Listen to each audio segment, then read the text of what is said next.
Exam in family. അപ്പോൾ നമ്മുടെ class 3 maths exam എല്ലാവരും അടിപൊളിയായിട്ട് എഴുതിയിട്ടുണ്ടായിരിക്കും അല്ലേ? അപ്പോൾ എല്ലാ കുഞ്ഞുമക്കളും താഴെ നമ്മുടെ വീഡിയോൻ്റെ താഴെ എന്ത് ചെയ്യുക, എങ്ങനെ ഉണ്ടായിരുന്നു എക്സാം എന്നുള്ളത് എല്ലാവരും കമൻറ്റ് ചെയ്യുക. അപ്പോൾ നിങ്ങൾക്ക് ലൈവുകളും അതുപോലെ തന്നെ നമ്മുടെ വീഡിയോസും എല്ലാം നിങ്ങൾക്ക് യൂസ്ഫുൾ ആയിരുന്നോ, എക്സാം അടിപൊളിയായിട്ട് എഴുതാനായിട്ട് പറ്റിയെന്നുള്ള കാര്യം എല്ലാവരും അറിയിക്കുക കേട്ടോ.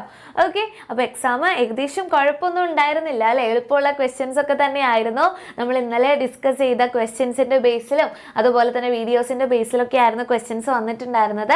എനിവേ, ഇനി ബുദ്ധിമുട്ടാണെങ്കിലും എന്ത് ചെയ്യുക, കഴിഞ്ഞത് കഴിഞ്ഞു അല്ലേ? ഇനിയുള്ള എക്സാം എന്ത് ചെയ്യണം, നമ്മൾ അടിപൊളിയായിട്ട് നമുക്ക് പഠിച്ച് സെറ്റായിട്ട് എഴുതാം. ഓക്കെ, അതുപോലെ തന്നെ ഇതുവരെ എക്സാം എഴുതാത്തവർ, അതായത് 21-ന് എക്സാം സ്റ്റാർട്ട് ചെയ്യുന്നവർ ഈ ഒരു മോഡൽ കണ്ടുവയ്ക്കുക. ആ ഒരു മോഡലിൽ തന്നെ നിങ്ങൾ പഠിച്ച് പ്രിപ്പയർ ചെയ്യാനായിട്ട് ശ്രമിക്കുക.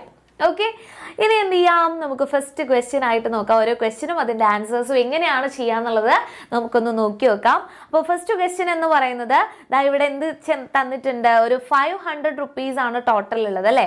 അപ്പോൾ ഇതിനെ പലതരത്തിൽ എഴുതാം. നമ്മൾ ഓൾറെഡി പഠിച്ചതാണല്ലേ, ഇന്നലെയൊക്കെ നമ്മൾ പറഞ്ഞിട്ടുണ്ടായിരുന്നു പലതരത്തിൽ എഴുതാനായിട്ട്. അപ്പോൾ ഇവിടെ 100 റുപ്പീസ് നോട്ട്സ് ഓൺലി എന്ന് പറഞ്ഞിട്ടുണ്ട്. അങ്ങനെയാണെങ്കിൽ എത്ര 100 റുപ്പീസ് ചേർന്നാലാണ് നമുക്ക് 500 രൂപ കിട്ടുക? 5 എണ്ണം അല്ലേ? 5 നൂറുകൾ ചേർന്നതാണ് 500 എന്ന് പറയുന്നത്. ഇനി അടുത്തത് 10 റുപ്പീ നോട്ട്സ് ഓൺലി അല്ലേ? 10 രൂപകൾ മാത്രമേ ഉള്ളൂ. അപ്പം എങ്ങനെയായിരിക്കും? 10 രൂപകൾ മാത്രമാണെങ്കിൽ 50 എണ്ണം വേണം അല്ലേ? 50 10ന്റെ നോട്ടുകൾ ചേർന്നതാണ് 500 രൂപ എന്ന് പറയുന്നത്. മൂന്നാമത്തെ ഒരു ഓപ്ഷൻ നമുക്ക് തന്നിട്ടുള്ളത് 4 100ൻ്റെയും അതുപോലെ 2 50ൻ്റെയും ആണ്. അപ്പം നമുക്ക് 500 രൂപ തന്നെ കിട്ടും. ഇനി അടുത്തത് നമുക്ക് ഇഷ്ടമുള്ള തരത്തിൽ എഴുതാം.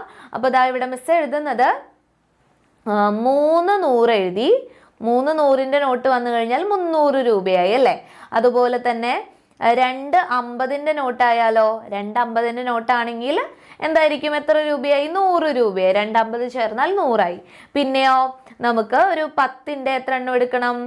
പിന്നെ ഒരു 100ഉം കൂടെ വേണം അല്ലേ? അപ്പോൾ 10ൻ്റെ 10 നോട്ട് വേണം ആണോ? 10ൻ്റെ 10 നോട്ടാണ് വേണ്ടത്. അപ്പോൾ വീണ്ടും 100 രൂപയായി. അപ്പോൾ ടോട്ടൽ എത്രയായി? 300 പ്ലസ് 100 പ്ലസ് 100 എത്രയായി? 500 കിട്ടിയില്ലേ? ഓക്കെ, 10 × 10 എന്ന് പറയുന്നത് 100ആണ്. ഓക്കെ, അപ്പോൾ ഫസ്റ്റ് ക്വസ്റ്റ്യൻ എന്ന് പറയുന്നത് ഈസി ആയിട്ടുള്ള ഒരു ക്വസ്റ്റ്യൻ ആയിരുന്നു. നമ്മൾ പലതവണ ഇപ്പോൾ 200 റുപ്പീസ് ആണെങ്കിലും 300 റുപ്പീസ് ഒക്കെ ആണെങ്കിൽ എങ്ങനെയാണ് വരുന്നത് എന്നുള്ളത് നമ്മൾ പലതവണ പറഞ്ഞിട്ടുണ്ടായിരുന്നു. ഈസി ആയി എന്ന് വിചാരിക്കുന്നു. അപ്പോൾ എല്ലാവരും പറയാം കേട്ടോ, എങ്ങനെയുണ്ടായിരുന്നു, യൂസ്ഫുൾ ആയിരുന്നു എന്നുള്ളത്. രണ്ടാമത് ഒരു ക്രിക്കറ്റ് മാച്ചാണ്. അപ്പോൾ അവിടെ റൺസ് കൊടുത്തിട്ടുണ്ട് അല്ലേ? ഫസ്റ്റ് ടീം എന്ന് പറയുന്നത് ആരാണ്? നമ്മുടെ തസ്കർ ക്ലബ്ബാണ് സ്റ്റാർട്ടഡ് ബാറ്റിംഗ് ഫസ്റ്റ്. അപ്പോൾ അവർ നേടിയിട്ടുള്ള റൺസ് ഇവിടെ കൊടുത്തിട്ടുണ്ട് 125, 109 അതുപോലെ 75. അപ്പോൾ ടോട്ടൽ റൺസ് എത്രയായിരിക്കും? 125 പ്ലസ് 109 പ്ലസ് 75 ആയിരിക്കും. ഓക്കെ, അത് ആഡ് ചെയ്ത് കഴിഞ്ഞാൽ നമുക്ക് ടോട്ടൽ റൺസ് കിട്ടും. അപ്പോൾ ഇവിടെ നോക്കിയേ, now Jamban the tiger of the panthers club is batting with 120 runs.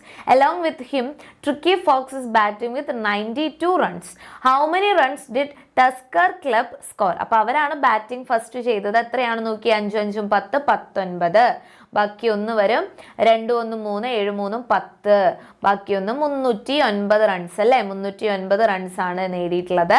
How many runs do Panthers club have now? അപ്പോൾ ഇപ്പോൾ 120 റൺസ് എടുത്തും അതുപോലെ തന്നെ 92 റൺസ് എടുത്ത് നമ്മുടെ ഫോക്സും ഉണ്ട്. അപ്പോൾ 2 9 2 11, ബാക്കി 1 212 റൺസ് ആണ് ഇപ്പോഴുള്ളത്. ഓക്കെ, ഇനി നമ്മളോട് ക്വസ്റ്റ്യൻ എന്ന് പറയുന്നത് how many more runs are needed for Panthers club to win the match? ആ മാച്ച് വിൻ ചെയ്യണമെങ്കിൽ എത്ര റൺസ് വേണം? അപ്പോൾ ഇവിടെ ടോട്ടൽ റൺസ് എടുത്തിട്ടുള്ളത് 309 ആണ്. അപ്പോൾ 309 മൈനസ് 212 എത്രയാണെന്ന് കിട്ടും നമുക്ക്?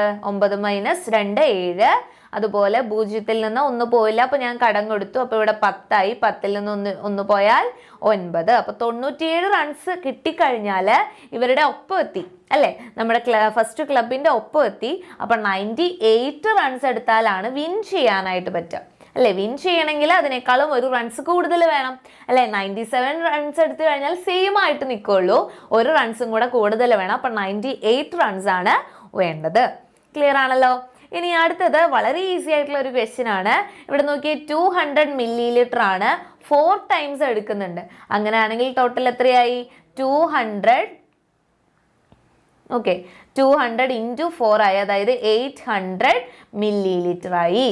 അതുപോലെ 1 ലിറ്റർ 3 ടൈംസ് ആണ്, അപ്പോൾ 1 ഇൻറ്റു 3 ആണ്, അപ്പോൾ 3 ലിറ്റേഴ്സ് എന്ന് കിട്ടും. അതുപോലെ 500 ഗ്രാം 4 ടൈംസ് ആണ്, അപ്പോൾ എത്രയാണ് വരിക? 500 ഇൻറ്റു 4 ആണ് വരിക, അതായത് 2000 അല്ലേ, 2000 എന്ന് കിട്ടും. 2000 ഗ്രാം ആണ് നമുക്ക് കിട്ടുക അല്ലേ. അതിന് കിലോഗ്രാമിലേക്ക് കൺവേർട്ട് ചെയ്യാനോ? എത്ര കിലോഗ്രാം ആണ്? ഒരു കിലോഗ്രാം എന്ന് പറയുന്നത് 1000 ഗ്രാം ആണ്. അപ്പൊ 2000 ഗ്രാം എന്ന് പറഞ്ഞാൽ 2 കിലോഗ്രാം അല്ലേ, 2 കിലോഗ്രാം ആയിരിക്കും ആൻസർ കിട്ടുക. ഈസി ആയിട്ടുള്ള ഒരു ക്വസ്റ്റ്യൻ ആണ് അല്ലേ. ഇനി അടുത്തത് അതിൽ തന്നെ ബി പാർട്ട് ആണ്. Height and weight of Laju in the 3rd standard is given, write the correct unit. Unit ആണ് എഴുതേണ്ടത്. അപ്പോൾ ഹൈറ്റ് എന്ന് പറയുന്നത് നമ്മൾ എന്തിലാണ് നമ്മൾ മെഷർ ചെയ്യുക, അളക്കുന്നത് ഏതിലാണ്? സെന്റിമീറ്ററിലാണ് അല്ലേ, സെന്റിമീറ്റർ അല്ലെങ്കിൽ സെമി. അതുപോലെ വെയിറ്റ് എങ്ങനെയായിരിക്കും? കിലോഗ്രാം അല്ലേ, കിലോഗ്രാമിലാണ് നമ്മൾ മെഷർ ചെയ്യുന്നത്. ക്ലിയർ? അടുത്തത് കുറച്ച് വെജിറ്റബിൾസ് ആണ്. നെയിം ഓഫ് വെജിറ്റബിളും നമ്പറും ആണ് നമുക്ക് ആദ്യം കണ്ടുപിടിക്കാനായിട്ടുള്ളത്. അപ്പോൾ പംകിൻ എന്ന് പറയുന്നത് ദാ എത്ര എണ്ണം ഉണ്ട്? 1 2 3 4 5 6 7 7 എണ്ണമാണുള്ളത്. അപ്പോൾ പംകിൻ ഇവിടെ 7 കൊടുക്കാം. ഇനി ടൊമാറ്റോ അല്ലേ, തക്കാളി എത്ര എണ്ണം ഉണ്ട്? ദാ ഇവിടെയുള്ളതാണ് നമ്മുടെ തക്കാളി അല്ലേ. 1 2 3 4 5 6 7 8 അല്ലേ, 8 എണ്ണമാണ് തക്കാളി ഉള്ളത്. അതുപോലെ ലേഡീസ് ഫിംഗർ എത്ര എണ്ണം ഉണ്ട്? 1 2 3 4 5 6 7 8 9 10 അല്ലേ, 10 എണ്ണമാണ് ലേഡീസ് ഫിംഗർ. അതുപോലെ തന്നെ അടുത്തത് ഏതാണ്? അടുത്തത് പൊട്ടാറ്റോ അല്ലേ. പൊട്ടാറ്റോ എന്ന് പറയുന്നത് ദാ ഇവിടെയാണ്. അപ്പോൾ അത് എണ്ണി നോക്കാം. 1 2 3 4 5 6 6 എണ്ണമാണ് പൊട്ടാറ്റോ ഉള്ളത്. അതുപോലെ അനിയൻ എത്ര എണ്ണം ഉണ്ട്? എത്ര എണ്ണാണുള്ളത്? 1 2 3 4 5 6 7 7 എണ്ണമാണ് ഉള്ളത്. ക്ലിയർ? ഓക്കെ. ഇനി first question, name the vegetables which are same in number. ഒരേപോലെയുള്ളത് ഏതൊക്കെയാണെന്നാണ് ചോദിക്കുന്നത്. ഏതൊക്കെയാണ്? ഇവിടെ പംകിനും ഉണ്ട്, അതുപോലെ തന്നെ അനിയനും ഉണ്ട് അല്ലേ. പംകിനും അതുപോലെ തന്നെ അനിയനും സെയിം നമ്പർ ആണ്. പംകിൻ അതുപോലെ അനിയൻ.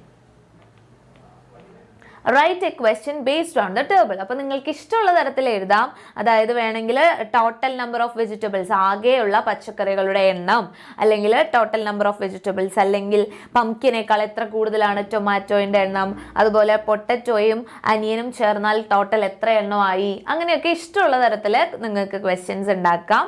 Next question, Ajay and Milan are playing cards. They took 24 cards from the box and divided them equally and started to play. How many cards will each one have? അപ്പോൾ 2 പേരാണുള്ളത്, total 24 കാർഡ്സും ഉണ്ട്. അപ്പോൾ ഞാൻ എന്താ ചെയ്യണ്ടേ?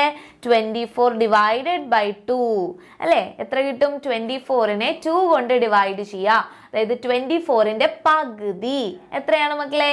20യുടെ പകുതിയാണെങ്കിൽ 10 ആണ്. 22 ആകുന്ന സമയത്ത് 11 ആയി.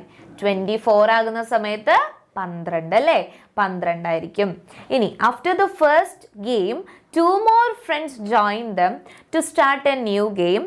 They divided the cards again. Now how many cards does each one have? After the first game, അത് ആ ഫസ്റ്റ് ഗെയിം കഴിഞ്ഞ് എത്ര പേരും കൂടെ ജോയിൻ ചെയ്തു? 2 more friends അല്ലേ. അപ്പോൾ ടോട്ടൽ ഇപ്പം 4 പേരുണ്ട് അല്ലേ. ടോട്ടൽ കാർഡ്സിന്റെ എണ്ണം 24 ആണ്. അപ്പൊ 24/4 എത്രയെന്ന് കിട്ടും? 6. 6 × 4 ആണ് 24. അപ്പൊ 6 എന്ന് കിട്ടി. ഓക്കെ ആണോ? ക്ലിയർ? ഓക്കെ, 24 കാർഡ്സ് തന്നെയാണുള്ളത്. അപ്പോൾ ഒരാൾക്ക് 6 കാർഡ്സ് കിട്ടും. ഇനി after some time 4 more friends came. അപ്പോൾ ഇപ്പോൾ ടോട്ടൽ 8 പേരാണുള്ളത്. They took 24 cards from the box and mixed them with the cards they were already playing.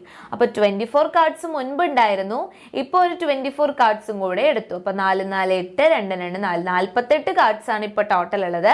അപ്പോൾ ഒരാൾക്ക് എത്ര കിട്ടും?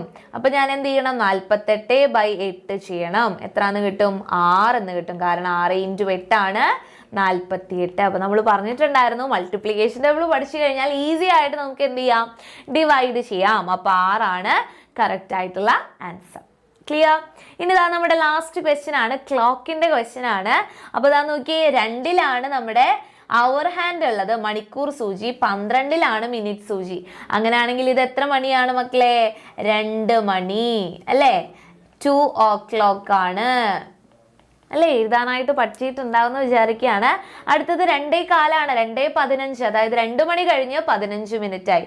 അപ്പൊ നമ്മുടെ അവർ ഹാൻഡ് എവിടെ വരയ്ക്കണം? അവർ ഹാൻഡ് വരയ്ക്കേണ്ടത് രണ്ടിന് ഏകദേശം 2-ന് തൊട്ട് അല്ലേ, ഒരു 15 മിനിറ്റ് കഴിഞ്ഞിട്ടുള്ളൂ. അപ്പൊ 2-ന് നേരെയല്ല, ഒരു ഇത്തിരി ഇങ്ങോട്ട് മാറ്റി വരയ്ക്കുക. അതുപോലെ മിനിറ്റ് ഹാൻഡ് എവിടെ വരയ്ക്കണം? 3-ൽ വരയ്ക്കണം അല്ലേ? 3-ൽ വരയ്ക്കുമ്പോഴാണ് 15 മിനിറ്റ് ആകുന്നത്. ഇനി അടുത്തത് 1:45 എന്ന് പറഞ്ഞാലോ, 1 മണി കഴിഞ്ഞ് 45 മിനിറ്റ് ആയി. അതായത് 2 മണി ആവാൻ ഇനി വെറും 15 മിനിറ്റേ ഉള്ളൂ. അപ്പൊ നമ്മൾ എന്ത് ചെയ്യണം? ഏകദേശം 2-നോട് അടുത്തേക്ക് വരയ്ക്കുക നമ്മുടെ അവർ ഹാൻഡ്. അതുപോലെ 45 എന്ന് പറയുന്ന സമയത്ത് 9-ലേക്കാണ് നമ്മുടെ മിനിറ്റ് ഹാൻഡ് വരയ്ക്കേണ്ടത്. അപ്പോൾ 1:45 ഇനി അടുത്തൊരു ക്വസ്റ്റ്യൻ, ലാസ്റ്റ് വൺ ആണ്. Tanvi boarded a train from Varkala to Chengannur to visit her uncle's house. The train started at 3:30 and reached Kollam after half an hour. അപ്പോൾ ഒരു പകുതി മണിക്കൂർ അല്ലെ, അരമണിക്കൂറിന് ശേഷം എവിടെ എത്തി? കൊല്ലത്തെത്തി. 3:30-ൽ നിന്ന്, അതായത് 3:30 മണിക്ക് സ്റ്റാർട്ട് ചെയ്തു. അരമണിക്കൂറിന് ശേഷം, അതായത് 30 മിനിറ്റ് കഴിഞ്ഞ് എവിടെ എത്തി? കൊല്ലത്തെത്തി അല്ലേ? 30 മിനിറ്റ് കഴിയാന്ന് പറഞ്ഞു കഴിഞ്ഞാൽ എത്ര മക്കളെ? ടോട്ടൽ 60 മിനിറ്റ് കഴിഞ്ഞാൽ 1 അവർ ആയി. അപ്പോൾ 3:30-ന്റെ കൂടെ ഒരു 30 മിനിറ്റും കൂടെ ആഡ് ചെയ്താൽ നമുക്ക് എത്രയാന്ന് കിട്ടും? What is arrival time of the train at Kollam? എത്രയാണ്? 4 o'clock അല്ലേ? 4 മണി. അടുത്തത്, when did the train reach Chengannur? After traveling for another 1 hour, the train reached Chengannur. അപ്പോൾ 4 മണിക്ക് കൊല്ലത്തെത്തി, then 1 മണിക്കൂറും കൂടെ കഴിഞ്ഞു, അതായത് 5 മണി. 5 o'clock-നാണ് എവിടെ എത്തിയത്? ചെങ്ങന്നൂർ എത്തിയത്. ക്ലിയർ ആയോ? അപ്പൊ ഇത്രയും ക്വസ്റ്റ്യൻസ് ആണ് നമുക്ക് ഉണ്ടായിരുന്നത്. അപ്പൊ ദാ ഫസ്റ്റ് വൺ എന്ന് പറയുന്നത് ഇവിടെ ക്ലോക്കിന്റെ ഒരു ക്വസ്റ്റ്യൻ അല്ലെ, ക്ലോക്കിന്റെ ഒരു ക്വസ്റ്റ്യൻ. അതുപോലെ തന്നെ ദാ ഡിവൈഡ് ചെയ്യാനായിട്ട്, ഡിവിഷൻ ചെയ്യാനായിട്ടുള്ള ഒരു ക്വസ്റ്റ്യൻ. അതുപോലെ ദാ ഒരു പിക്ചർ തന്നിട്ട് അതിൽ നിന്ന് ജസ്റ്റ് എന്ത് ചെയ്യുക? എടുത്ത് എഴുതാനായിട്ടുള്ള ഒരു ക്വസ്റ്റ്യൻ ആണ് അല്ലെ. ജസ്റ്റ് കുറച്ച് ക്വസ്റ്റ്യൻസ് ഒക്കെ തന്ന് അതിൽ നിന്ന് ക്വസ്റ്റ്യൻസ് ഉണ്ടാക്കാനൊക്കെ പറഞ്ഞൊരു ക്വസ്റ്റ്യൻ. അതുപോലെ ദാ നമ്മുടെ സെന്റിമീറ്റർ അതുപോലെ കിലോഗ്രാമും വന്നിട്ടുള്ള ഒരു ക്വസ്റ്റ്യൻ. കുപ്പിയിൽ എത്ര, സഞ്ചിയിൽ എത്ര അല്ലെ, ആ ഒരു ചാപ്റ്ററിൽ നിന്നാണ്. അതുപോലെ തന്നെ ഇവിടെ ജസ്റ്റ് ആഡ് ചെയ്യുക, ആ ഒരു ക്വസ്റ്റ്യൻ മാത്രമേ വന്നിട്ടുള്ളൂ. അതുപോലെ തന്നെ ഫസ്റ്റ് വൺ എന്ന് പറയുന്നത് നമ്മുടെ റുപ്പി നോട്ട്സിന്റെ കാര്യമാണ്. ഓക്കെ, അപ്പൊ ഈസി ആയിട്ടുള്ള ഒരു എക്സാം തന്നെയായിരുന്നു. പിന്നെ കാൽക്കുലേഷൻ വരുന്ന സമയത്ത് ചിലപ്പോൾ നിങ്ങൾക്ക് കുറച്ച് ബുദ്ധിമുട്ട് തോന്നിയിട്ടുണ്ടാവാം. എനിവേ എന്ത് ചെയ്യുക? ബുദ്ധിമുട്ടായിരുന്നെങ്കിലും ഈസി ആയിരുന്നെങ്കിലും അത് മാറ്റിവെക്കുക. അടുത്ത എക്സാമിന് വേണ്ടിയിട്ട് അടിപൊളിയായിട്ട് പഠിക്കുക. അപ്പോൾ നമ്മുടെ ചാനലിൽ അതിന് വേണ്ടിയിട്ടുള്ള എല്ലാ കാര്യങ്ങളും നമ്മുടെ ചാനലിൽ ഉണ്ടായിരിക്കും. അപ്പോൾ അടുത്ത ദിവസം മുതൽ എന്ത് ചെയ്യുക മക്കള്? അടിപൊളിയായിട്ട് പഠിക്കുക കേട്ടോ. ഓക്കെ, അപ്പോൾ എല്ലാവർക്കും ഓൾ ദി ബെസ്റ്റ്.